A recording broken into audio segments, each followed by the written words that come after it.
This is a Guide Your Light network production, creating podcasts with purpose. My name is Kiani Mills, and this podcast is created to help you see, feel, and experience the human side of business. I'm a business owner, an entrepreneur, and a parent. And like many who have travelled this path before me, I've been through the lows of the lows and the gut-wrenching pain. But I've been through the triumphs and the wins and the indescribable highs, all of which I consider to be my lessons in the school of life. On this show, we are going to start some conversations to ignite new world ideas into some very old age businesses. So if you're a leader, a business mind, or an entrepreneur, get ready to think, act, and feel differently so that we can all reach a new level of business success together. So, what are you waiting for? Welcome back to this week's episode of She Can Humanize Business. This is a podcast that I have created to try and bring light to some of our businesses that may not be as in the spotlight as others, but are doing just as much for our humankind, because business is life and life is business. So this week I have the incredible Darren Manser on the show with me. Hey. Incredible, yes. Thank you. Darren is a personal practitioner that I see myself, and I know many happy customers that do as well. Mm-hmm. However, for those of our listeners, what exactly is it that you do? Great question, because sometimes I don't even know what I do.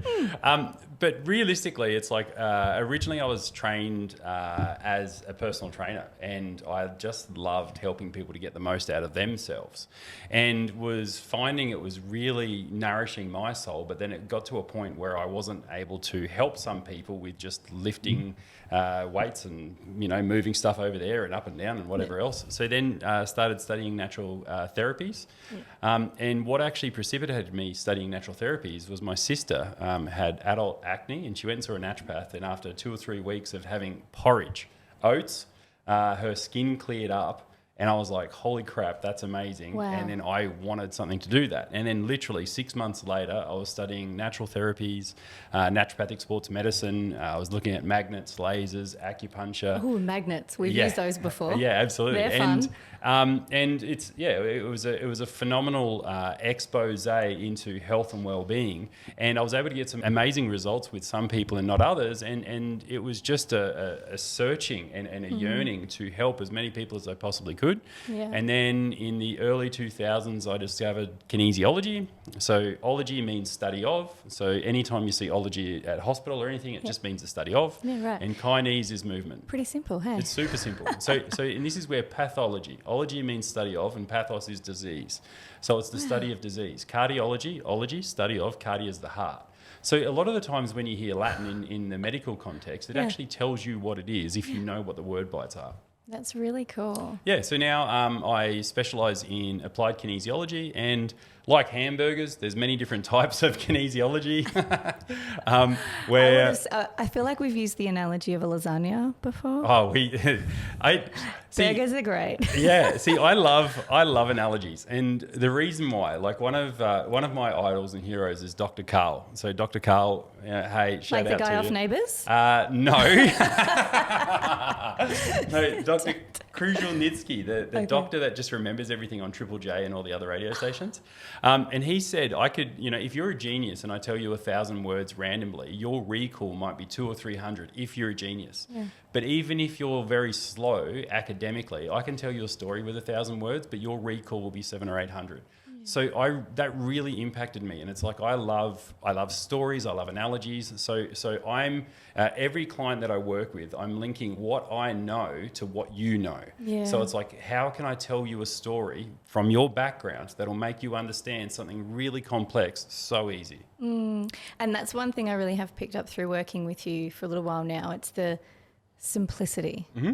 And I resonate with that so much because everything that I try to teach or lead or inspire is around almost like get rid of the complexities, see it for what it is, and take it from there. Yeah. And one of the funny things that I love, it's like Einstein was looking at different quotes over the time, and he saw this quote, and it said, "Simplify, simplify, simplify." And Einstein said, if he truly understood it, he would have said, "Simplify once." And so it's like I love that, and to be honest, I've always loved health. I've always loved healing.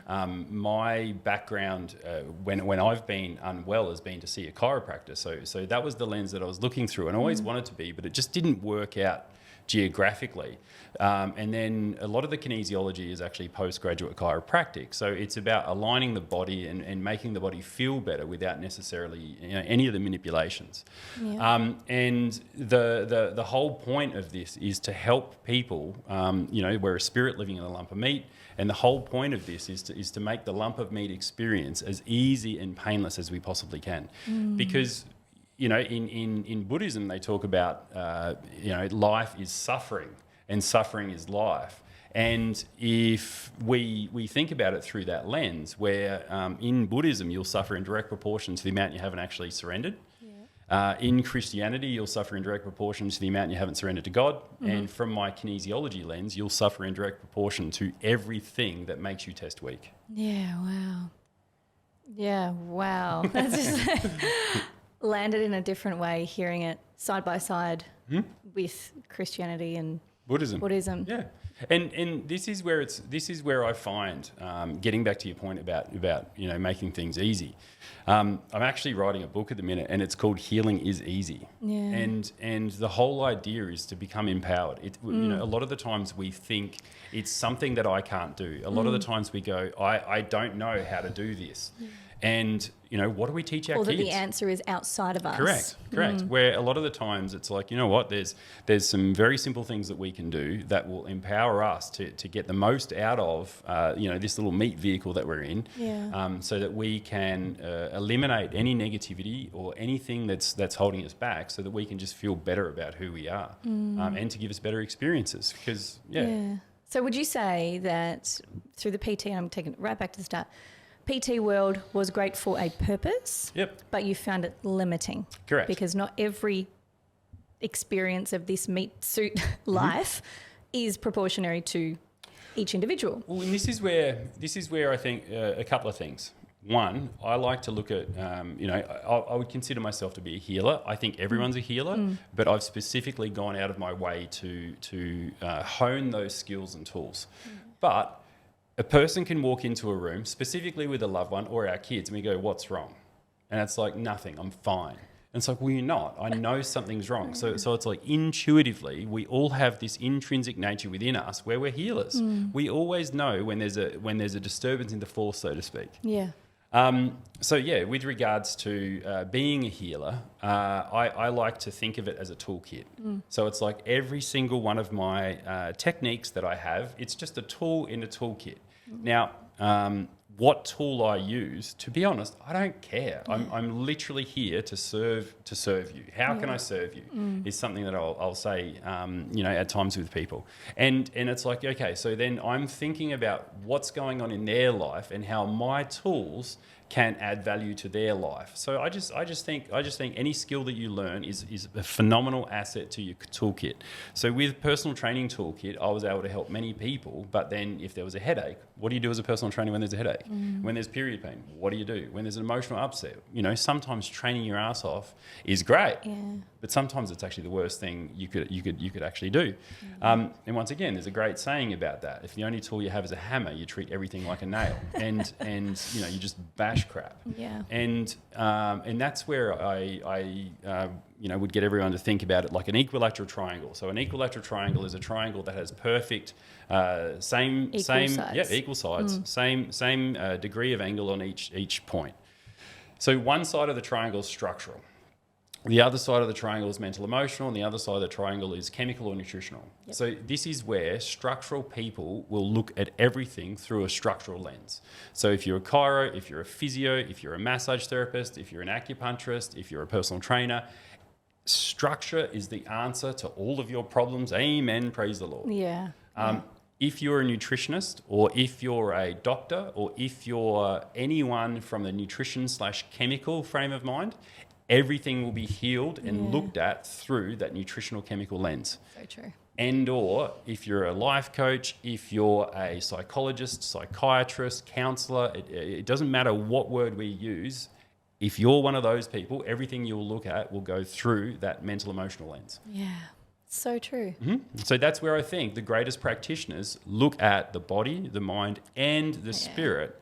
Because in order for us to have a great experience, I believe we need to look at life through those different lenses. And what's really catapulted me as a practitioner is being able to help a person structurally and then seeing if that structural issue is a legitimate structural problem. If it is, we'll correct it. Yep.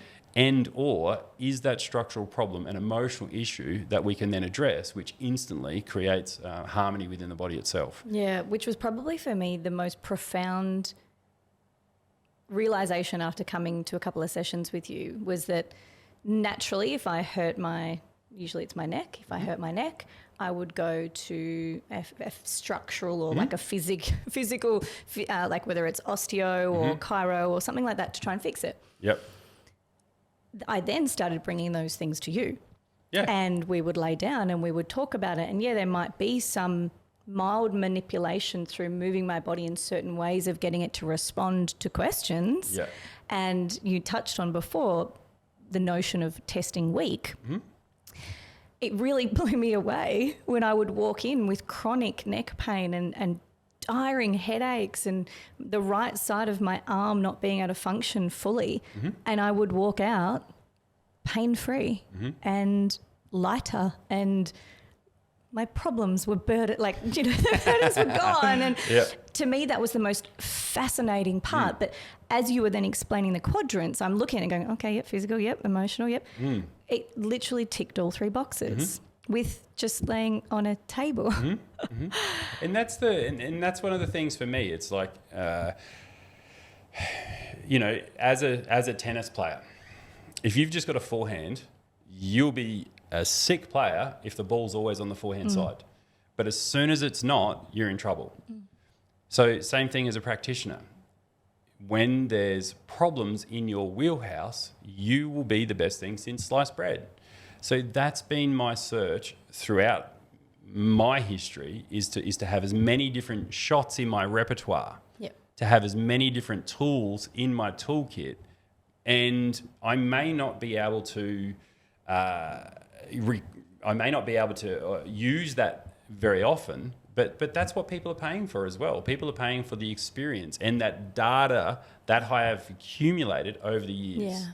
Those 10,000 hours that we put in. Plus. Yeah. And again, it's something that I have never been able to replicate. And this is why I ask you the question of explaining what you do, because I have another kinesiology that I see through to balance. I've seen other practitioners, but every practitioner has their own, I guess, blueprint in the way that they do it.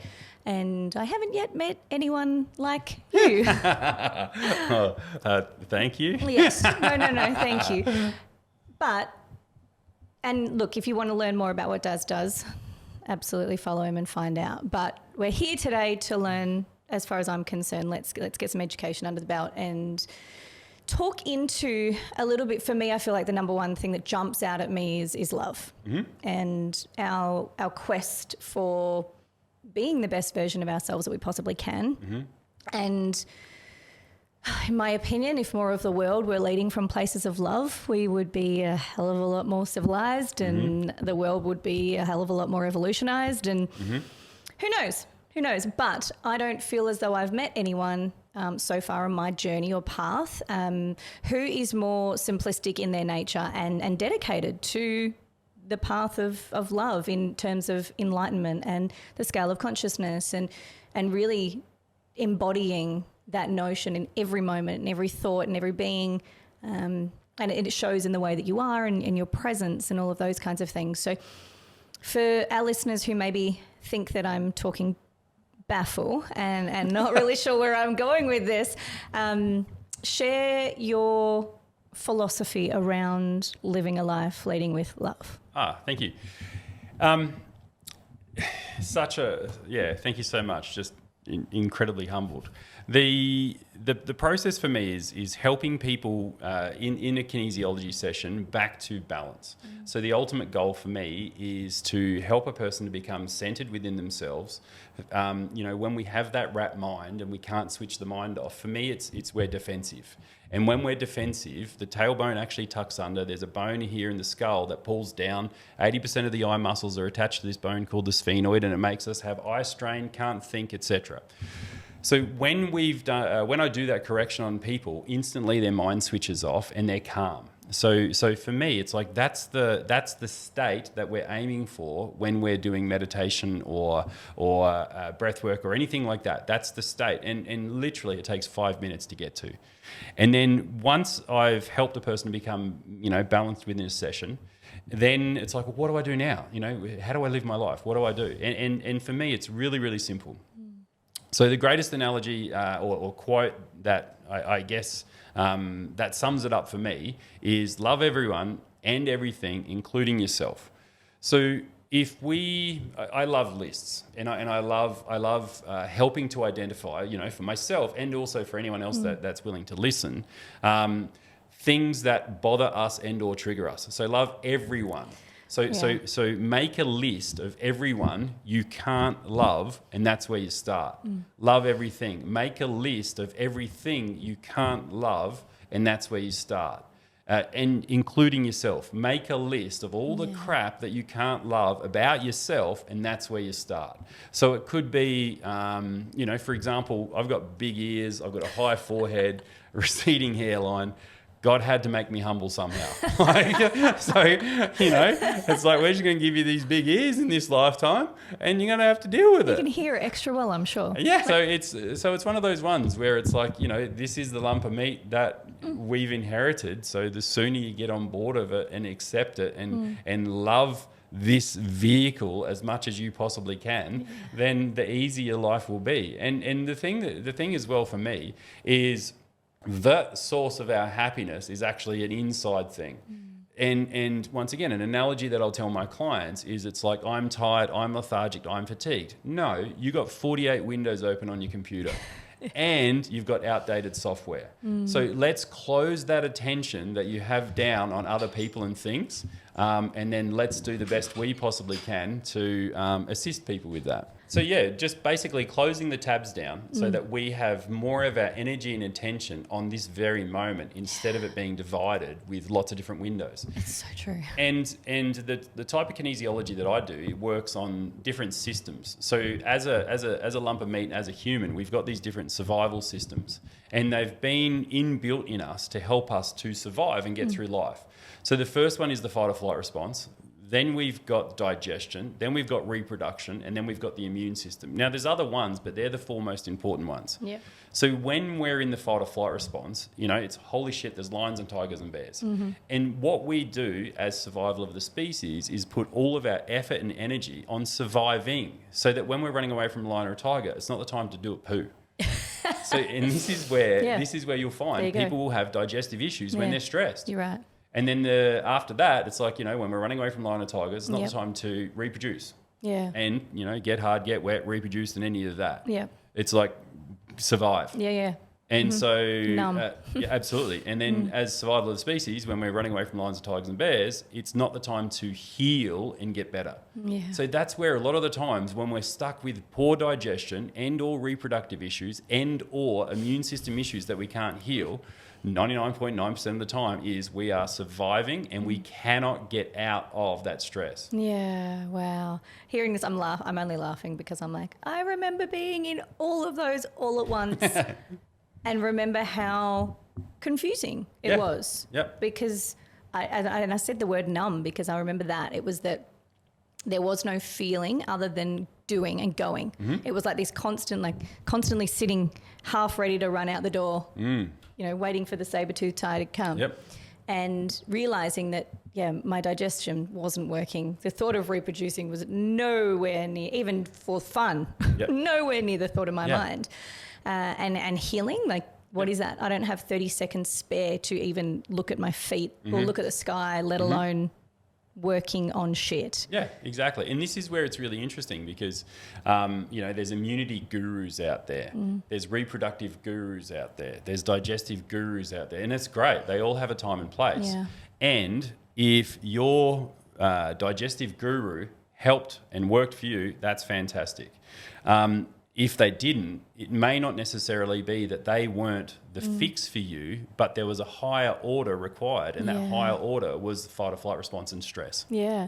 And then I guess even too, like underneath the fight or flight, the reproductive, emotional. So it might be like, all right, I'm in fight or flight. I've got to, out of these 3 that are left, it's like, okay, they're in 3, 2, 1 order. And you start at 1 instead of 3. Correct. And then, I don't know, for me, it took so long to figure it all out. And it wasn't until my nervous system relaxed and that fight or flight response was able to dial down a little bit, was I able to tune in to what I actually needed. Absolutely. And this is where stress is a perception. So how we perceive things determines whether it's a stress or not. And if I say something, like if I pick a name at random, like Kobe, what's the first thing that comes to your mind? Smile. Yeah, smiling. And who are you thinking about when you think Kobe? And my son. Exactly. I'm thinking basketball. Yeah, there you go. Most people would go Kobe Bryant. Right. And once again, it's like, it's a word. But then the nervous system is like the greatest Google search engine you'll ever find. And everything that we put into the nervous system via our thoughts, via our feelings, via the words we have, via the environment, they literally elicit a response within the nervous system itself. And the body must respond chemically to anything that's given it input. Yeah, I love that. I actually had this conversation a couple of days ago with someone in an old relationship. Through a communication, I'd used the word or the colour red to describe my emotions. And to that person, red meant anger. Whereas to me, red meant like passion and like I'm really like driven. To me, black is anger. And even that perception, it's a colour. It's not even a word. And once again, it's the association with that. Right. If you're in a loving relationship and someone sends you a black heart emoji versus a red heart emoji. Versus a white heart emoji. Versus a green. What the fuck's green? Like what are you doing? You want me to go and stand on grass? like, what is that? Ground yourself, woman. Touch grass. Yeah. Absolutely. It's insane. And I feel like sometimes we forget because even like the kids, I say this to the kids all the time, like we're not the same. What you think and what I think are totally different. So what you think and that other person thinks is totally different too. But we have this uncanny ability as humans to feel as though we are the same as others. And I know for me, I seek out people who are the same as me so that we've got common things of interest, common things to communicate with, values, beliefs. And that's realistically what alignment is. Alignment is when we identify with someone else. Alignment is when we're in harmony, in sync with someone else. And the more in harmony we are with a person, the more we like them. The more disharmony there is, the more we don't like them. And it's like from a health and healing perspective, the more in harmony the body is, the healthier it is. The more disharmony there is, the more disease there is. So when someone's got a, let's say lung cancer, there's just a lot of disharmony. And from the lungs, through a Chinese lens, it's guilt, grief, regret, release, self-worth. So it's a person hasn't dealt with those issues, and those issues must find somewhere to live within the body. And then if I go back to my massage roots, it's, I'd beat the crap out of a person for an hour. It would be my hour, their money. And then at the end of it, it'd be like, hey, how's the relationship going? And then if their muscles got tight again as a result of one question, then that mental, emotional stimulus created a physical response within the body. And this is where what's really impacted me in particular is when my mum passed. And my mum passed 3 years ago, And, we had the opportunity to view the body. I didn't know how I felt about it, but I did it anyway. And then my mum was there. Like she Physically. looked beautiful and she was physically there. The meat vehicle was there, but spiritually she wasn't there anymore. Yeah. So then this really impacted me about how much of a spirit we actually are. So the body is a vehicle. It's something that gets us from A to B. It's not who we truly are, but we identify with it in this lifetime. I think, the body's like a massive rental tuxedo or a rental car. And it's like, we want to love it. We want to nurture it. We want to do everything we possibly can. Treat the body like a pet. You want the body to give you the best possible experience through life, and the greater mobility and freedom you have within the body, the greater the experiences you can have in your life. And ultimately, heaven's not restricted to people with abs. So, it doesn't matter that you look this way or that way. Yeah. If you choose to have a particular experience, have at it. Yeah. And that's where I think there's certain things that resonate with certain people, certain bodies, certain physiologies, etc. And if you prefer to do something, have at it. Yeah. Just because you love chocolate doesn't mean you have to vilify vanilla. Just love the shit out of chocolate and share your chocolate with the world. Yeah. You don't have to bash other people because they've got a different opinion than you. Yeah, absolutely. I just want to jump back real quick to just make sure that we're getting it clear for those listening, because I feel like this is a really important point to stay on in that sequential order. And we're talking about New's example of the massage and how you've got a tense body, so you go and have a massage and you feel good until there is a trigger. Correct. And so in the example we used before around the fight or flight and then digestive, reproductive, emotional, we understand that there is no sequential order that is patterned for anyone, or, it's not a blueprint that is the same for everybody. Everyone is different. However. No. Ooh, I like this. Go. Are we safe? Yes. That's number one. Yeah, okay. Like literally, am I safe? Is this a safe environment? Do I feel safe? And it's like, if you don't feel safe, good luck. Yeah, right. Okay. If you don't feel safe, you won't poo properly. If you don't feel safe, you're not going to have a libido. If you don't feel safe, you will not heal. So safety is one of the biggest things and one of the greatest gifts we can have. Yeah. So your ability to thrive at life is determined by how safe you feel. There was a great thing that's come out recently about staying in a hotel room or a foreign place and sleeping in a foreign place. There's a part of your brain that actually stays active and doesn't switch off because of the new surroundings and the new environment and the new sounds. I totally believe that. I never sleep well in hotels. And you'll start sleeping well after 6 or 7 days when that part of the brain goes, I am safe. Right. We are good. Yeah. So safety is a huge thing. Yeah. And one of the things that we'll find as parents, and just through observation if you aren't a parent, is parents are very, very loving, but sometimes they say dumb shit. And guilty. I'll never say that to my kids, guess what? But it's like a lot of the times with parents, it's like, be careful.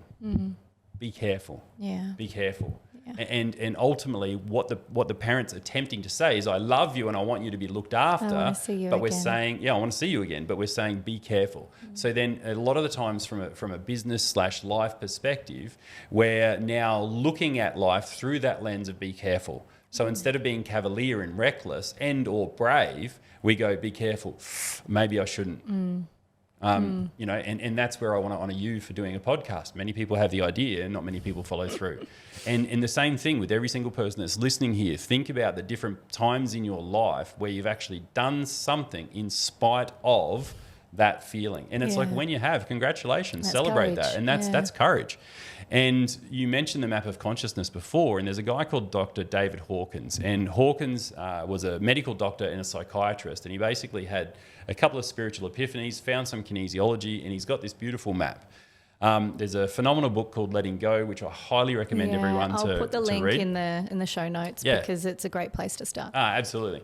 And there's the map of consciousness there. And basically everything below the level of 200 makes us test weak and is catabolic. Catabolic is death, disease, destruction. Yeah. Everything above 200 is anabolic. Anabolic is like building up, like steroids, and makes us better. Yeah. The higher up the scale we go to 1,000 is the maximum of the scale, the more anabolic it is, the more it builds us up. Yeah. And that's enlightenment, love, joy, peace, bliss, etc. Yeah. So under the 200 is fear. Correct. Anger. Correct. So, and this is where, once again, using that as a lens to look at life through, my whole goal is to make my life and my body and everyone else I come into contact with as strong as I possibly can. Yeah. And that's where it's like when you go camping, it's like you want to leave the campsite in a better way than when you first got there. And if you don't, please do. Exactly.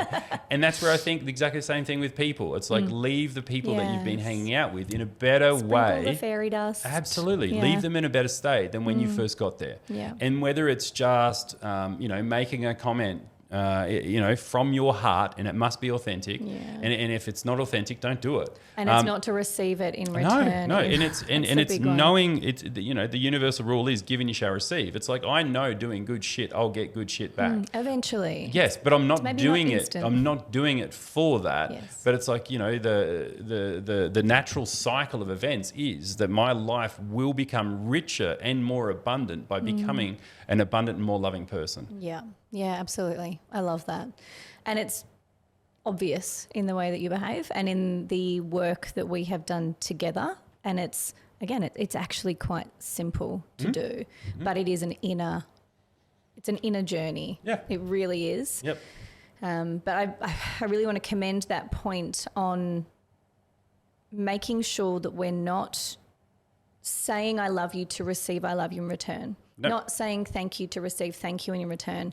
That is where you will be disappointed, and that is where you will realise that is not authentic. But that's the difference between conditional love versus unconditional love. Yes. So unconditional love is giving without expecting in return. So, I love you. What do you say? What do you say? What do you say? Why aren't you saying it? How come you're not saying it? Oh my God, what's wrong with us? As opposed to, I love you. I'm okay if you don't say it because my self-esteem is high enough. I don't need to receive that from you. I'm good. Thank you very much. And if you say that back to me, it's like, I'll gladly receive it and I feel better. But my feeling better isn't determined by you saying it. It just adds to it. Yeah. And that's one of the interesting things. It's like, total humility. The more humble you are, the greater resilience you actually have to outside influences. Yeah. So I've had some people go, oh my God, thank you so much. You've got godlike status. And there's a saying as well. It's like pride cometh before a fall. If I start to believe that I am that godlike figure that this person is, and it's like, at some stage I'm going to have a massive fall. No thanks. So that's where I'll be saying it's like, oh, well, thank you very much. The brilliance you see in me is a reflection of the brilliance that you actually have within yourself. It's always thank you very much. I appreciate that without necessarily getting a massive head about it. That's one thing. One thing, especially in the face of conflict or challenge, for me, is that ability to say thank you. That's probably the hard. Oh, does it say hard? It's confronting to be in a situation of potential challenge or conflict and lead with thank you. And that's time and time again. I'm like, Daz. He's like, say thank you. There was your car accident. Oh, my car accident. We can tell the story if you want. So I accidentally reversed my car into another car, and it wasn't a great day anyway. And when I called Daz, I was like, oh my God, this upon this upon this upon this, and I've just reversed into a Porsche. And do you remember what your response was? Yeah. Do you remember? Yeah. What colour was it? What colour was it? And I was like, I don't know, black. And it was like, well, you know, we have this pre-framed approach where we selectively go, oh my God, it's a Porsche.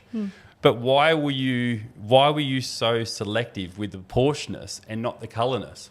Like you could have chosen. Oh my God, it was black, and it was black, and it was black, but it was like it was the Porsche, and because we assign value to, and when we assign value to different things, all of a sudden it has a bigger meaning or a greater meaning or greater importance. Yeah. And that's where, once again, loving everyone and everything, including ourselves. Everything has the same importance. Yeah. You know, it wouldn't exist without God, Mother Nature, the universe's consent. So it's like the more we can tap into that, you know, how can you actually be mad or mean at another person? Because you're technically being mad at God, Mother Nature, of the universe. Yeah. And in that scenario, as soon as I'd taken my attention off the fact it was a Porsche and realised that it was just another car and I had insurance, and I realised through the kind of calming down process, the beautiful state that we left that conversation in was peace. Absolutely. And finding peace in the solution or the resolution, whichever way that went. And it was how long? How long were we on the phone for? 5 minutes? Minutes, yeah. Yeah. And because I was waiting to go into dinner with my daughter and her friends, and I didn't want to go into dinner feeling I was in shock, and within a matter of minutes of not attaching to what the car was that I'd hit, understanding it was an accident, understanding it could be fixed, realising that there was nothing I could do about it right now, and landing in a state of peace in terms of a peaceful solution will come as it's meant to. Right. From this situation, I will learn what I'm meant to. Yep. And the biggest thing, the biggest takeaway for me was, am I going to allow this incident to ruin a beautiful evening with my daughter? Yeah. Am I going to allow this thing to impact the health of my body? So the lens I look at the health through is that the body is the ultimate filing cabinet. So we've got 206 bones in the body, or we've got 206 filing cabinets for us to store our stress. We've got 639 muscles in the body, or we've got 639 filing cabinets for us to store our stress. Yeah. Now, there's many different organs, and each organ relates to different muscles. So for example, if you're always tight between your shoulder blades in the middle of your back, that's liver. Liver is anger, resentment, frustration, irritation, depression. If you've always got tight upper trapezius, that's the muscles that go from your shoulders to your ears. So you wear your shoulders as your earrings. Earrings, yeah. So basically that's kidney. So fear, anxiety, dread, terror, panic. So depending on where you store your emotions is depending on which muscle is going to be affected. So as a massage therapist, I'd be like, quadriceps. I know where your quads are. Yeah, we'll massage that. Whereas through the kinesiology lens, I'm thinking, which organ does that relate to? Yeah. Which emotions does that relate to? Which nutrition is required to make that organ and that muscle happy and healthy? This is perfect, because this was the point that I was trying to wrap around to before with someone who has tight muscles goes to get a massage, then is triggered by the emotions. So it's understanding that we've gone and done something to help ourselves. Yes, that is the right thing to do. Maybe not in the right order of what we need. So a kinesiologist would be a choice or an option of somewhere someone could go to be like, all right, I have this. What else is it trying to tell me? Because as we know, our body speaks, or in my case, it screams at us when it wants to be heard. So in the world of kinesiology, this is how we can listen to what the body is trying to say. Absolutely. And this is where one of my best mates, Dr. Darcy, shout out. Tag you. Yeah. Chiropractor, phenomenal. Yeah. And it's, once again, time and place. I've got another friend, and she's a pharmacist. I used to just give her just heaps for just, being a drug pusher. Yep. Once again, time and place. As I age, I'm more mellow now. Instead of going, it's shit. If your arm's fallen off, don't come here. Go to hospital, get stitched up, get all the drugs that you can possibly take, and then do cleanses and whatever else you need to get rid of the negative side effects, or then let's make sure all the muscles are switched on. Yeah, so it's all relative. Correct. But just know, I feel like the point that I was really wanting to hone in on is that it's not wrong what you've done, it just may be out of order. And knowing what that order is, especially if you're in fight or flight, might not be something that your body's capable of telling you at that point in time, but there are Yeah, ways to figure it out. And that's the classic thing. It's a command to the computer. So if you type into the computer, Johnny bit the dog, or the dog bit Johnny, it's two completely different searches through the computer. And the human nervous system is exactly like a computer, and how we command the nervous system will determine the results that we get from the nervous system. So if you're continually stressed as a person, what am I feeding the nervous system? That is... So let me ask this. Riddle me this. So conflicting beliefs or conflicting values. Say, I'll use one of mine that's popped up is around, and it may not be a conflict, but I'll use it as an example anyway. It's, I don't want to be alone, but I don't want to settle. And so in that notion of chasing perfect, I'm alone. So, or a symptom of, say, a business, it's, I want $1 million, but I spend all my money. So, or I want to live an abundant life, so I spend all my money. So a bit like our body being conflicted with mixed messaging or things like that. Do our values and our beliefs externally impact the way that our body responds or the way that our lives potentially turn out? Yes. Yeah.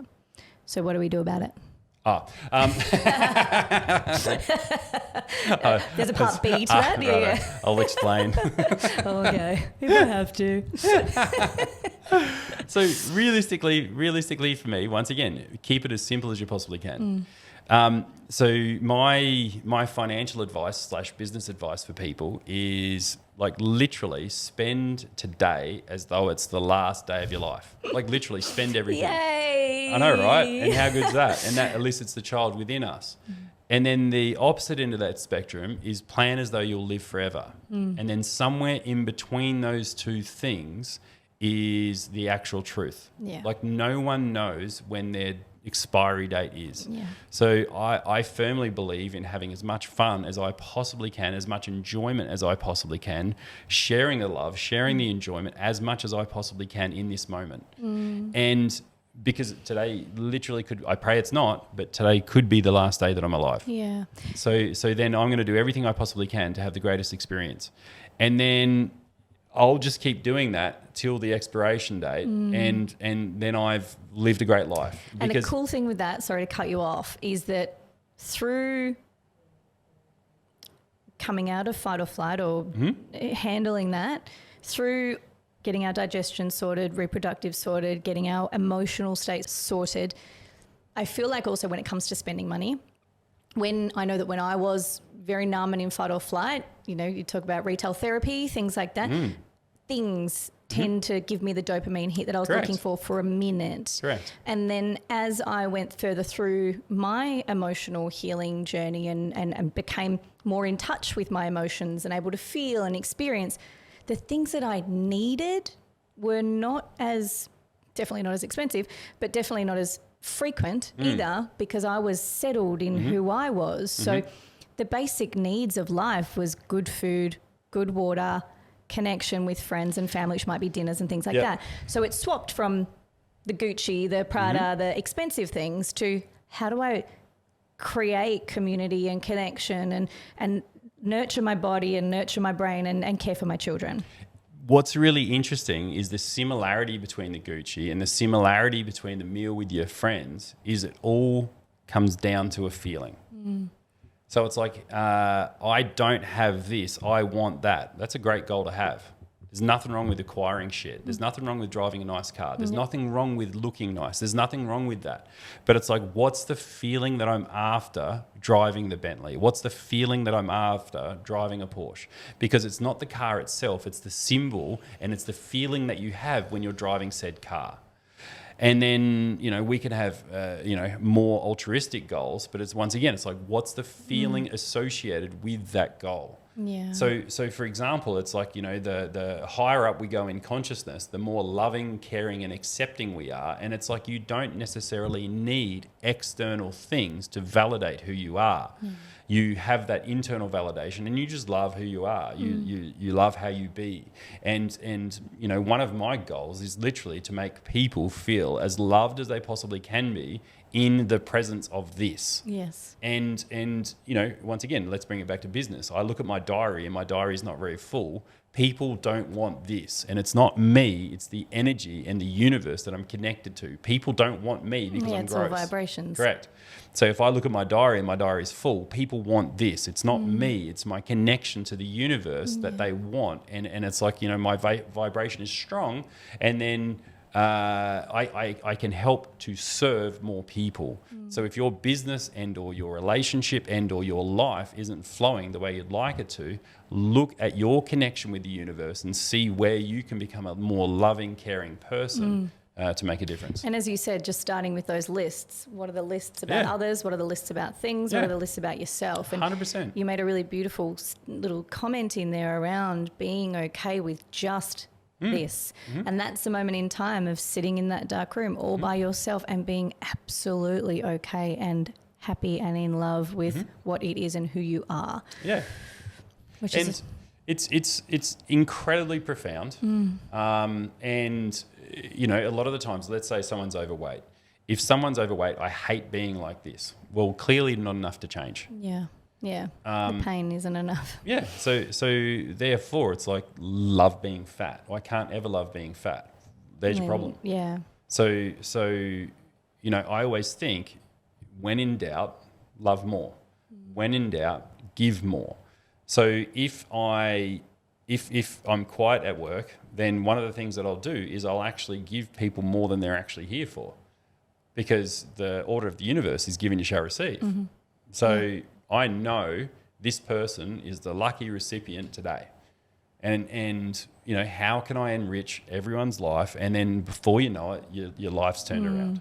And I really did notice too that through practicing this and embodying this, the way that I perceived others, the way that I had compassion for others shifted. And it wasn't like it took years. It took like days, if not weeks, if not months. It was a really subtle, unknown shift until something really, what would have shaken my core before, pops up and you go, I see it now. I understand that there may be pain there, or, that person may be in a challenging situation. This isn't me and this isn't mine. And therefore I'm able to approach that situation in a totally different capacity. I love that, because life will happen.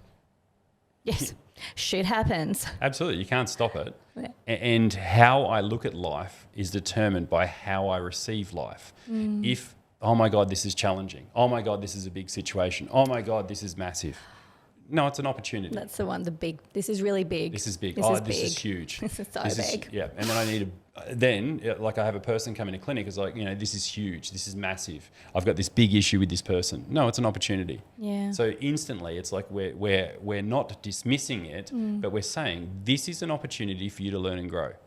How can I use this as an opportunity for me to become a better human being? How can I use this as an opportunity for me to share, to love, to grow, to make my world a better place? And if we're making my world a better place, I'm actually making all of the world a better place. Yeah, absolutely. And this is another thing that's really interesting.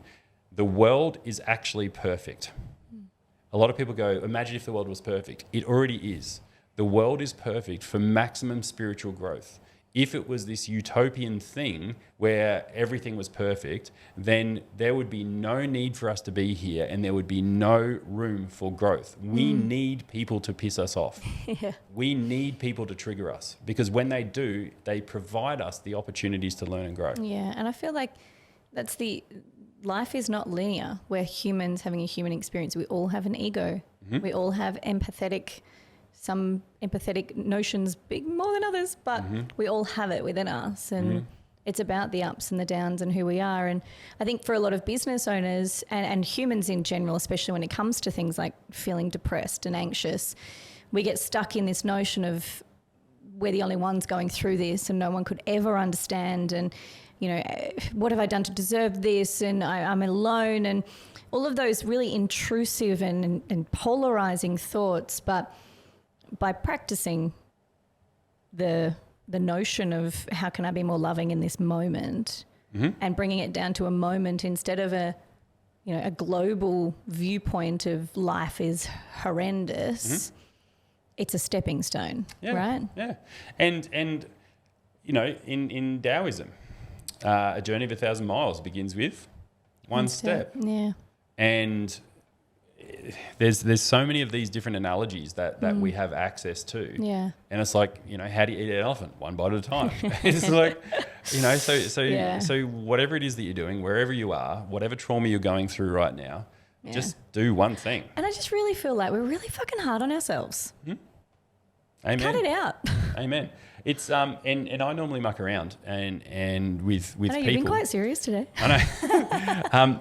But I normally muck around with people, and it's like, would you tell your kid this? Yes, well, that's the one that kicked me in the ass. And it's like, would you tell them to be more serious? No. Would you tell them to punish themselves? No.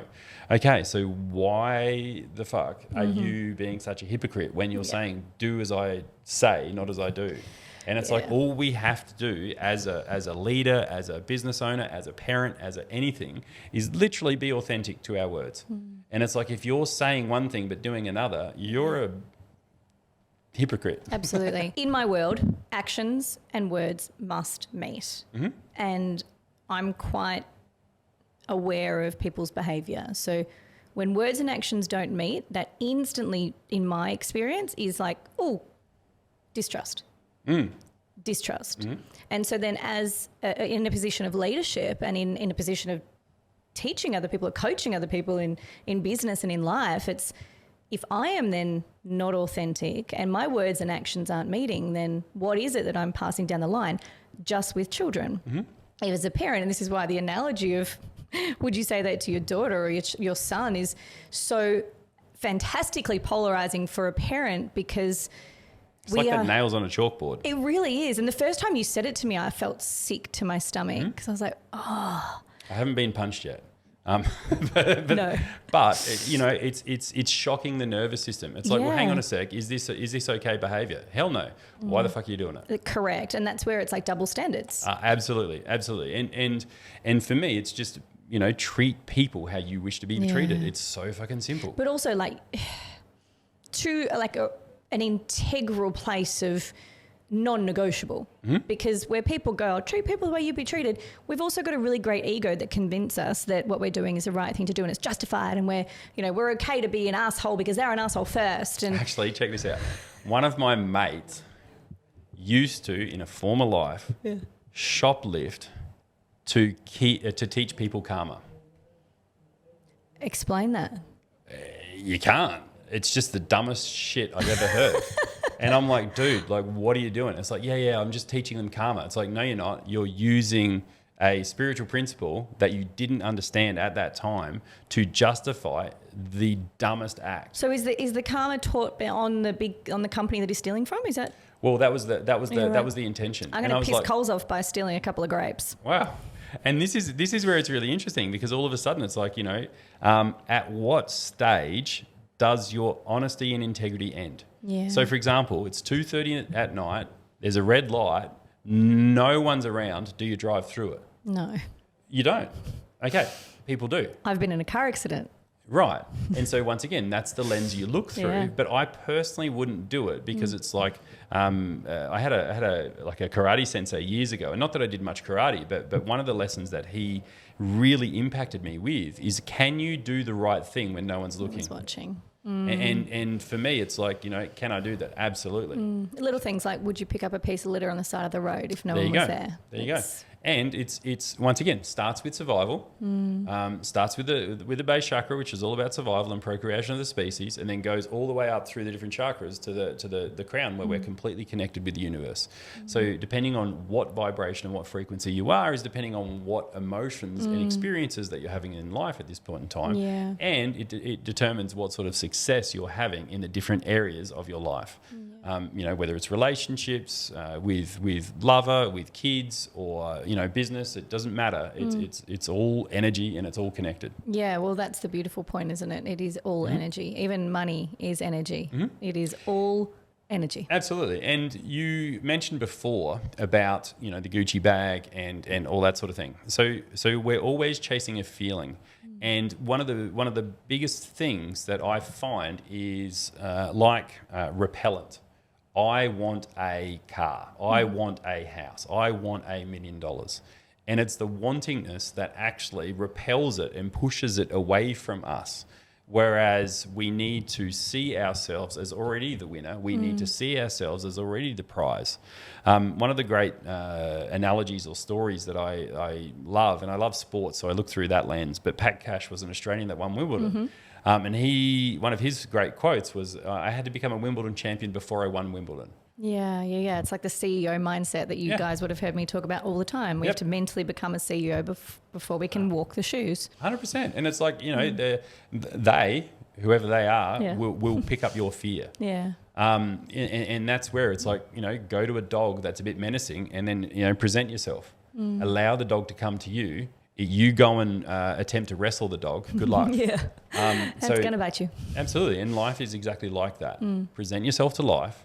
Give yourself the best. Get the feedback. Do whatever you can with that feedback and go again. Keep presenting. Keep showing up. You'll miss every single shot you do not take. Yeah. And I think the newest quote that I've heard, it's not new actually, sorry, but it's just relevant to me now, is you have beat 100% of the worst days of your life. Yeah. And we're still here. Yep. Yeah, and one of the quotes that was really shaping my life when I was younger was, whilst there's breath, there's hope. You breathing? Yep, keep going. Yeah. There's still hope. You can still do something about it. Yeah. If we look at a baseball analogy, one of the baseballers back in the, I think it was 20s and 30s, was Babe Ruth. Yeah. And he had the home run record, and that's fantastic. But he also had the strikeout record. So which record are we celebrating? Are we celebrating that he was one of the greatest failures in the history of sport, or are we celebrating the fact that he was one of the greatest strikers ever? We're celebrating the fact he was the greatest striker. Yeah. But you've got to swing big to hit big, and if you swing big, you're going to miss big. Yeah. So keep going to the plate, keep going to the plate, keep rocking up, keep showing up, because eventually you're going to hit it. Yeah. And you're it. Like, you're the only one of you. Just as you are, perfectly and absolutely perfect. Don't try and be anyone else. You're the best you there ever is. Yeah. And if I look at it through a business lens, then you, in your business, in your skills, in your ability, have an answer to someone's problem. Yeah. So you are the solution to someone's problem.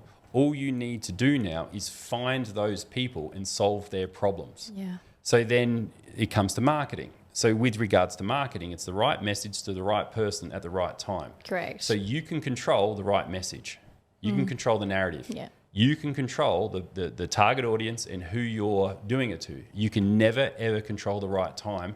That's where you keep presenting yourself over and over and over again, so that when that is the right time for that person, you'll be the voice and you'll be the face they turn to. Yeah, absolutely. And this is why in the business space we talk so deeply into specific is terrific, because if we are anyone and everyone and we cater to anyone and everyone, it's going to be falling on deaf ears. But if we're specifically speaking into the problems that we're solving for other people, and they hear the words, and we all know, I know for me, my ideal client was me 10 years ago. I know how I felt. I know the challenges I had. I know what I needed to hear back then. So if I'm marketing to me now, it's going to fall on deaf ears. And what's really interesting, I've sucked at choosing my target market. And the reason why I've sucked at choosing my target market is because it's like, I'm not targeting males, I'm not targeting females, I'm not targeting hormonal issues, but I'm targeting human nature. I'm targeting, and so my lens that I'm looking at is anyone that's stressed and willing to do something about it, I'll help you. There you go. That's specific. That's a niche. And once again, it's finding that niche. Yeah. And because I was drowning in in the I've got to get an age demographic or a sex or a particular problem, and it's like it wasn't that at all. Yeah. What it actually was looking at the cornucopia of human experience, and it's like what's a consistent thing throughout all of human life, and it's am I safe? Am I not safe? Yeah. How am I going survival wise? Yeah. And then once the survival is taken care of, and we do that in a session, once a person's out of the survival systems, all of a sudden it's like, oh my God, I feel like I could sleep. Absolutely. And it's like, why do I feel like I can sleep? I'm safe, and I'm nourished, I'm nurtured. Now it is so much easier for me to express, to give, receive love, and make decisions as well. Yeah. Oh my goodness, the clarity that is found in making decisions from a safe place as opposed to a scared place. When they talk about flow and alignment, that is when you feel it. And I truly feel that is the moment of safety. I feel safe, so what I put out, I receive. And And just going back, originally you had a thing about values, and you were talking about values with regards to not settling in a relationship, and then also not wanting to be alone. Correct. So potentially it's a conflict of values. You also mentioned the word trust. So when I say the word trust, what does that mean for you? Just rawly that I won't be disappointed. Okay, so if we Google the word trust... It always fucks me. It doesn't have anything to do with disappointment. Yeah. So this is where, at what stage did you link in disappointment with trust? Yeah, in a really simplistic way, it's coming back to the notion of do what you say you're going to do. And so someone hasn't followed through in the past. Is that what you're getting to? Everyone. Everyone, okay. And this is where it's really interesting. So once again, would you then say that you've been disappointed in the past, and that disappointment has led to you not trusting people? Yeah. Okay. So then make sure you tell your son and your daughter that when someone lets you down, you never ever trust ever again for the history of your life. Yeah. It's like a punch in the guts. It really is. It never gets old either. It works every time. Yeah. And would you do that? No, I wouldn't do that. So why are you doing it? Because consciously, my brain is like, yeah, I get that, but it's it's actions and words, it's feelings, it's understanding that no one's perfect, but feeling as though there is someone out there for me who just gets it.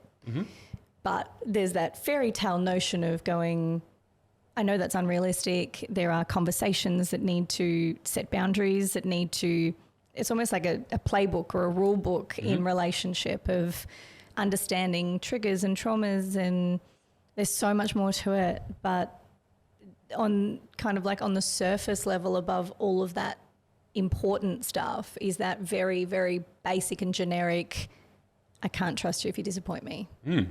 And who's that a reflection of anyway? Me. Right. Yeah. And if they disappoint you, who's that a reflection of? Me. Maybe not.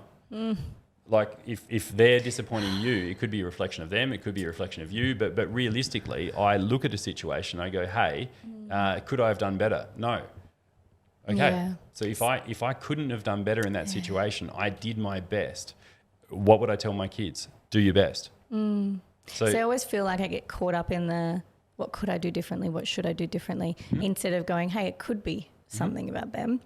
What can I fix within me? Correct. And that's where a self-reliant person will always go, how could I have handled this situation better? Yeah. It's my fault and my responsibility. I know that's not the truth, but I look at it through that lens because it's like, how can I have done better in this situation? Yeah. And then once I've gone, you know what, I did my best. Full stop, enter, new paragraph, move on. Yeah. Yeah. Okay. And that's the acceptance of it. Right. And once again, sweetie, keep dwelling on this situation. We'll never tell our kids. Yeah, keep making yourself feel shit until you figure out exactly we'll never what tell you our did kids wrong. that. Yeah. So at some stage, there must be a line in the sand going, right, I've done. I've suffered enough. I don't need to continue suffering about said experience. Or we say to our kids, make sure you keep suffering about this. Yeah. It's like, yeah. Yeah. And is there like a notion around kind of detangling the link between trust and disappointment? Trust. If you're standing up on a stage and there's a group of people under you and you're about to go Crowd surfing, there is a massive element of faith and trust in that. Yeah. And I always love faith and trust going hand in hand with one another. Yeah. And it doesn't have to be spiritual. It's just, faith is the ability to. We jump out a window, we have faith and trust that we're going down. We jump off a stage, we're going down. We have faith and trust that those people are going to support us. Yeah. And I think disappointment is them not supporting us as we jump off the stage. When we expected them to. Correct. And it's like, did they even know that was the job? Did they agree to this? Sign up to it? Were they even paying attention? Were they looking? Exactly. So then next time around, you're on the stage about to dive off into the crowd. It's like, right, what are my expectations here? What's the intention here? Am I just assuming that the people down there are knowing exactly what I'm after? And it's like, there's a whole bunch of guesswork there. Yeah. That whole assumption thing is like, you make an ass out of you and me. Yeah. So it's one of those things where it's like, was your communication clear enough where they actually knew exactly what was transpiring? And that's where I know in the past a lot in relationships, the unspoken expectations caused so many blocks and challenges because of that notion of, but it's just common knowledge. Right. But it's just common knowledge to me. Correct. No one else. Correct. And this is where when you have a sexual relationship with someone where it's like, oh my God, it was like fireworks. And the reason was because they were doing your shit back to you. Yeah, it's like a mirror. And it was a perfect mirror. There was perfect harmony. Everything was just going amazing. And they were, very much like you. You were in rapport. You have bad sex with someone, and then all of a sudden it's like they were doing some weird shit that you didn't like, and they were using lots of thumbs and toes. And getting real prickly. Yeah, yuck. And so this is where it's really interesting, because all of a sudden it's like, I love using analogies like that because it's like, makes sense. Yeah. Like that's really simple. Got it. Yeah. And I think there's a certain element of, anything will do. But I also think there's a certain element that, human nature and love and touch will never be superseded. Okay, give me an example. Righto. A woman having an orgasm through a vibrator versus a dude. Yeah. Very different. Completely different. Yeah. So one's the physical act of, and one is the absolute connection in the highest realm. So it's, there's acts of service, there's acts of devotion.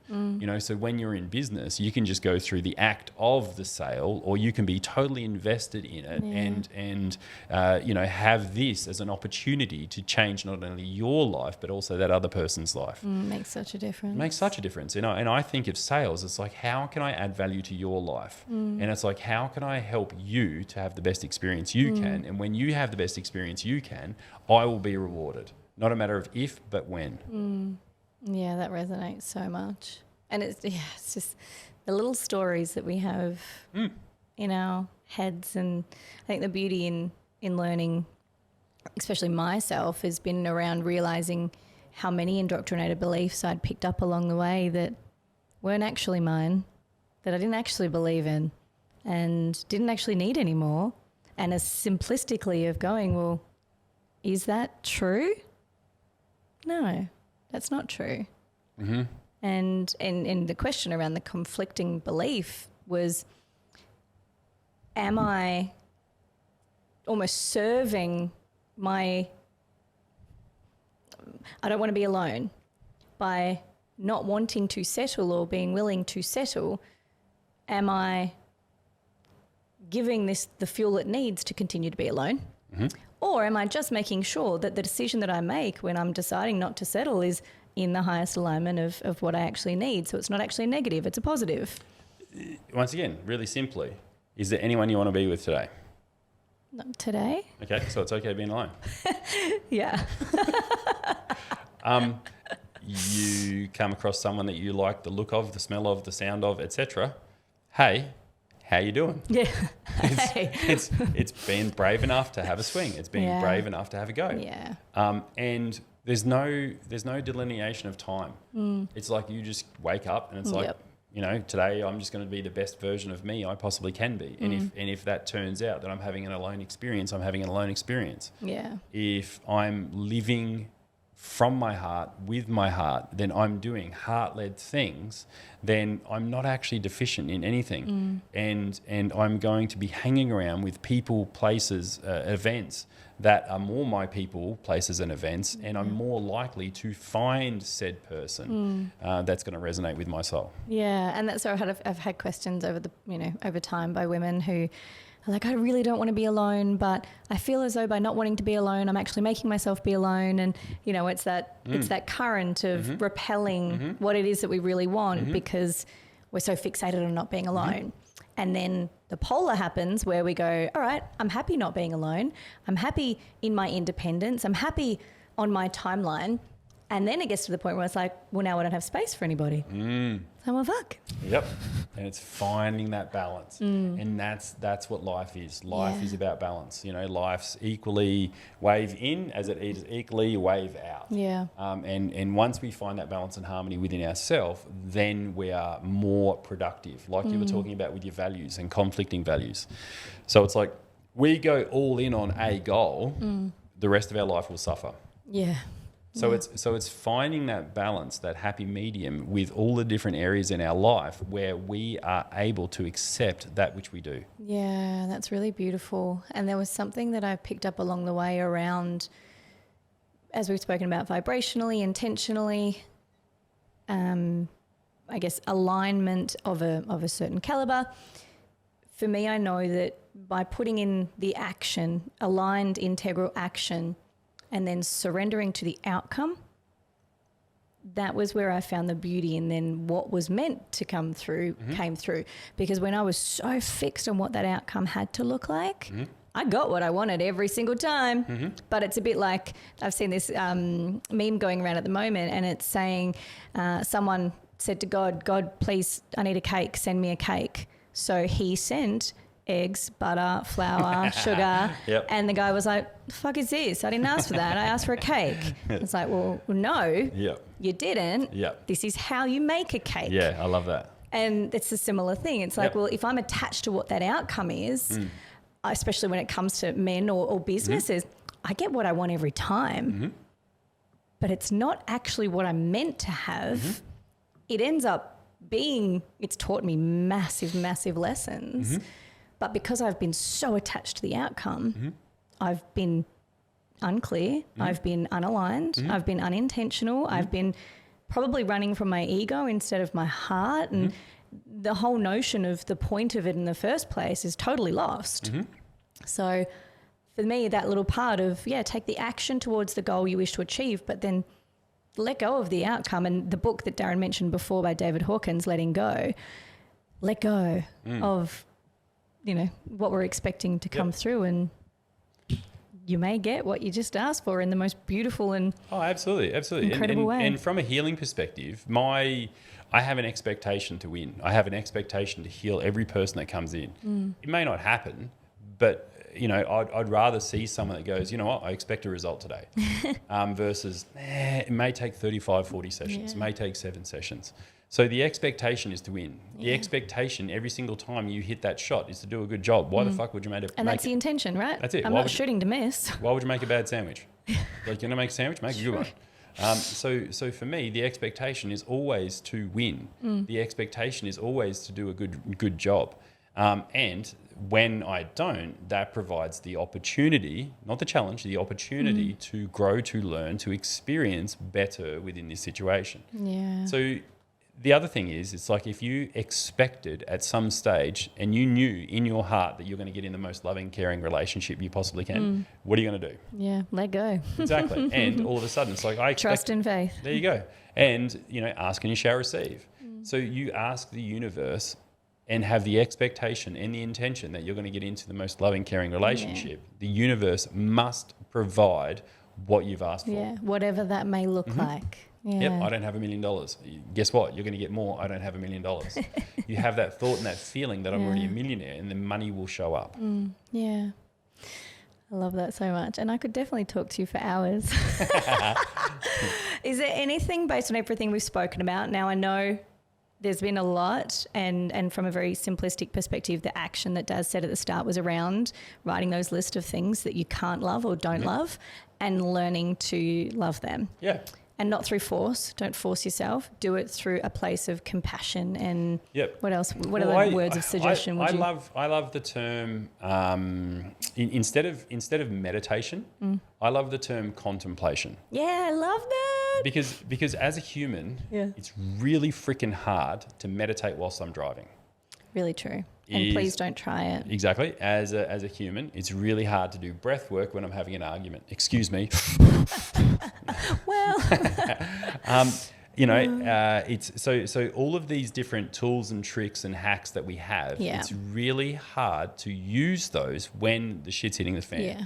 Yep. So one of the things I like doing is I like contemplation. Contemplation is where you can think about a loving principle, or you can think about forgiving people, or you can think about accepting people, and you can do it whilst you're driving, whilst you're at work, whilst you're in Woolworths. You can do all of that stuff. You don't have to do breath work walking down aisle 9 at Woolworths.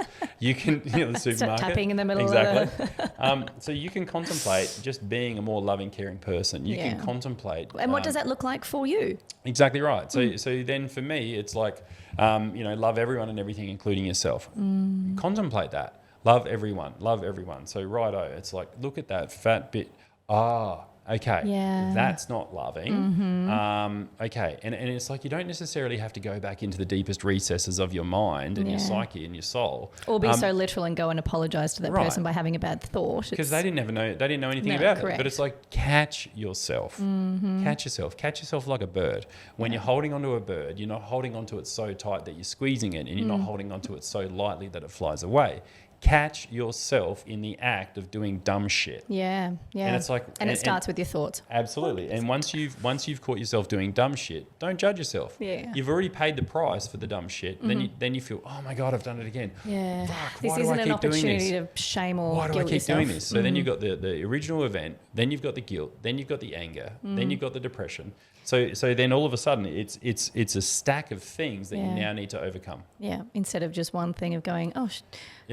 Catch yourself. Slipped. Catch yourself. Let's move on. Catch yourself. You've already paid the price. You don't need to pay the price again. So the first thing is just contemplate beautiful things. Like, loving everyone and everything, including yourself. I love contemplating that. Forgiving everyone for everything they've ever done. So it's like, I've got no idea what you've been through in the however many years you've been on planet Earth. But if there's any dumb shit you've ever done, I completely forgive you for it. And every single person listening to this, it's like, I know we've all done dumb shit. It seemed like a good idea at the time. And it's like, I'm a culprit of that as well. And ultimately, it's like, I forgive myself for doing that dumb shit. And every single one of these people that are listening to this, I forgive you for doing it. It literally seemed like a good idea at the time. And if there's any guilt or remorse or anything like that, I pray that you find the peace within. And ultimately, that's what, faith, that's what prayer is, and that's what, just good intentions. Yeah. Give and you shall receive. Keep giving positive things, and positive things will happen. Be the light you wish to see in the world. Just keep being the best example you possibly can be. Yeah. And it's like, it's not a matter of if, but when all of that catches up to you, and you just become and it's not necessarily becoming, but you're being. You are that. Yeah. And instead of the goal being out there in the future, I am the goal. And then we live that goal, and then that experience in life is perpetual. Yeah. And by being that, we attract that. And we experience that, and we share that. And this is, the little fairy dust we were talking about before. It's, in order to change the world, we must start with ourselves. 100%. And this is where it's really interesting, where, personal experience, I'm not necessarily asking to do the podcast, but the podcast reveals itself through being a certain way. Hey, Darren, can I help you share your message? Yeah. And it's like, absolutely. Thank you so much for seeing that. And it's a phenomenal example of just keep being the best version that you can be, and then eventually people see value in that, and then you have the opportunity to share that with other people and to enrich other people's lives. And you never know how and where and when you're going to enrich people's lives. Just keep being the best version you possibly can be. And if it does, it does. Yeah. Oh, I love that. And thank you so much for coming into my world and sharing a little bit. I feel like there's so much more we could talk about. I would love to do a practical session one day and done. Get some absolutely. And I think it's great to have a target. So everyone out there, I'd thoroughly encourage you to clarify what your targets are. Once you have a target, you know whether you've hit the target or not. So whatever your targets are, I pray you hit them. Yeah, beautiful. Whatever your love interest is, I pray it's abundant. And your goals, may you achieve them, may you add value, and may you become the best person you possibly can be. And just keep living that. I love it. And so do we have an ETA on the book? Well, yes. Oh, a target? Yes, there you go. Well done. So the book will be published by June. That's exciting. Yeah. And we will announce and share that through the platform too, so no one will miss out. Oh, thank you very much. But thank you so much for coming on. I appreciate it. Thank you all for tuning in once again. You can find us on all the social platforms, all the media outlets, all the Instagram, Facebook, all the things. Be happy, healthy, safe, and I will speak to you next week. Thanks again. Thanks. Bye. Thank you so much for listening to today's episode. I would love to hear your feedback around what resonated and what key lessons and learnings that you took out of today's episode. You can find me on Instagram and on LinkedIn under the She Can Humanize Business podcast or Kiani Mills. I really hope that you were able to see, feel and experience a new way of humanizing business.